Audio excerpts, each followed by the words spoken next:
Namaskar, Sadhguru. The period of youth is defined by challenges, goals, achievements, and ambitions.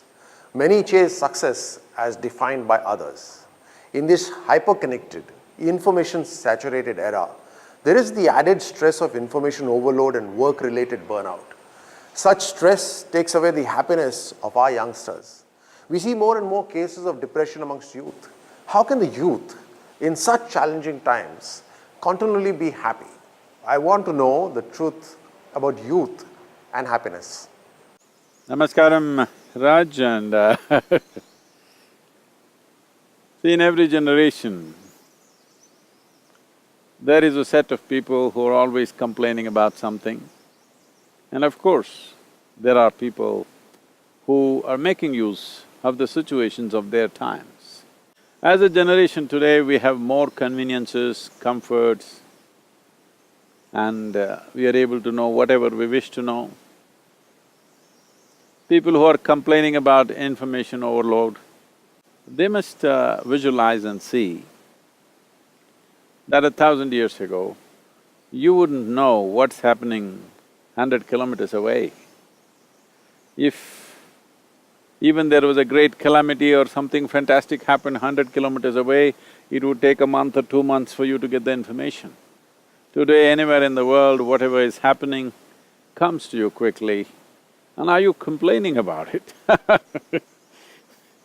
Please do not complain about it, because this is one of the greatest privileges that we have as a generation, that technologically we are empowered like never before.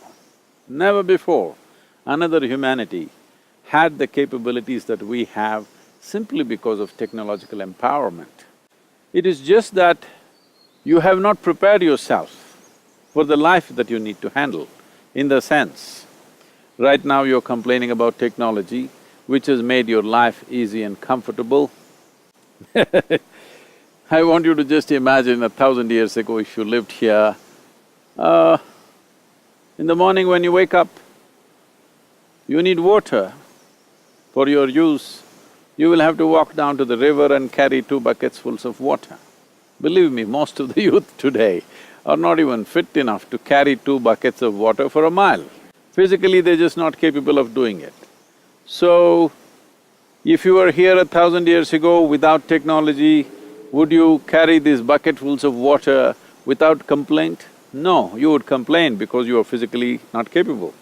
Similarly, if you have not made yourself mentally capable of handling various realities of today, then you complain. So what the youth needs to understand is, the early part of their life, the most important thing is not your ambitions, not your desires to be fulfilled, not the lifestyles that you aspire for. The only thing that you should be concerned about is how to enhance this life to a higher level of possibility. If you do invest enough time in the inner development of who you are, handling the present situations will be effortless, and above all, you will not be complaining about the greatest gifts that have been offered to you in this generation. Never before you could fly from India to United States in 14 hours' time. Never before you could pick up your phone and talk to somebody in any part of the world. Never before you could see 1,000,000 things happening all over the world, and even in the outer space, you can see what's happening. Please do not complain about these great gifts that you have to equip yourself. Equipping yourself means there are technologies for inner well-being. What we're transmitting as inner engineering is just this, that you engineer yourself in such a way that you're fit for life. Instead of making yourself fit for life, you're asking life around you to change for your level of unfitness. Please don't do this. Right now, the world is not moving any faster than what it was a few thousand years ago. The world is still spinning at the same time.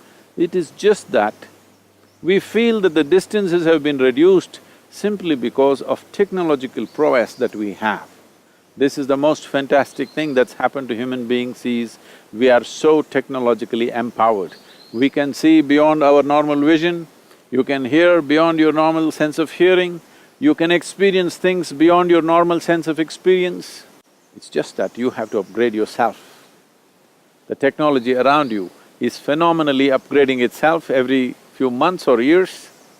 It's time you upgrade yourself. Upgradation of this technology, upgradation of who you are, enhancement of this life needs to happen. This is what in engineering or yoga means, that you focus on enhancing this life. Without enhancing this life, if you enhance your activity, of course you suffer the activity. It is like taking an old junky car on a F1 track, it'll fall apart. That's all that's happening to people. It's time that instead of just educating our children, just to make a living, just to find a job, just to get into this one or that one, we have to educate our children to first of all enhance themselves. Tools for self-transformation are the most important requirement of this age because external situations are going to be largely handled by machines. It's very important you are little smarter than the machines that you handle.